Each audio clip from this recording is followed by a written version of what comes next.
Very good question. Second question, or even just a comment?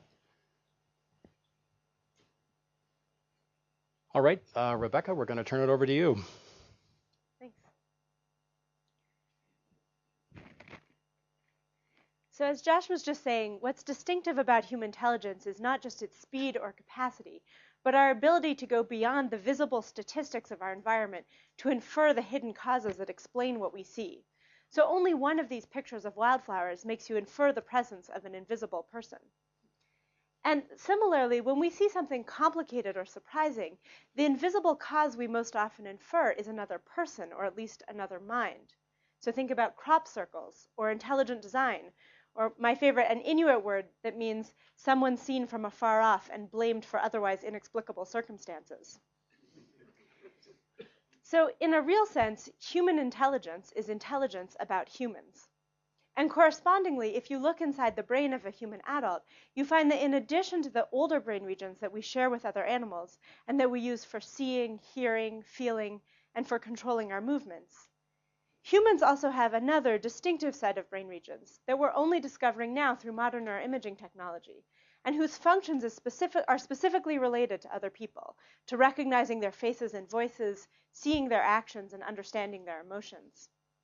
And perhaps most surprisingly is the brain region I study, a small brain region above and behind your right ear, called the right temporoparietal junction, or RTPJ for short, whose function is specifically related to understanding other minds, people's thoughts, beliefs, desires, and intentions.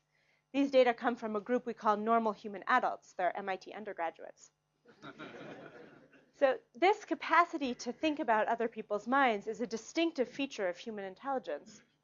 And it helps to explain why computers could beat human opponents at chess so many years before they could beat them at poker, and why a human 5-year-old child would still beat a computer at understanding the plot of Little Red Riding Hood. Or to give you another example that's maybe more World Economic Forum, compare what a computer does when it solves a complex differential equation that describes a financial market to what you do if you hear Alan Greenspan say, "I know you think you understand what you thought I said, but I'm not sure you realize that what you heard was not what I meant." So in all of these cases, the ability to understand another mind is the glue that binds together our societies, our social relationships, and our families, which is why its loss can be so devastating to children with autism and their families. So in my research, we're designing experiments that allow us to measure this human capacity. For example, we tell people stories. I'm going to give you an example right now. Grace is making a cup of coffee for her friend, and next to the coffee is a jar of a white powder, which is just regular sugar. But because the powder is labeled toxic poison, Grace thinks the powder is toxic poison, and she puts it in her friend's coffee. Was that morally permissible? So hopefully you think no, and most adults, when we ask them, say no, it wasn't permissible because she thought it was poison, even though it was really just sugar. And while they're making that judgment, we see activity specifically in this brain region. And the amount of activity in this brain region lets us predict which moral judgment they'll make. I'm also interested in how this brain region matures in childhood, because if you ask similar questions to children, you get different answers. 3-year-olds and even 5-year-olds will tell you there's nothing wrong with what Grace did because nothing bad happened. And it's not until children are 7 that they start to give the adult-like answer that it was wrong because she thought it was poison, even though nothing bad happened in the end.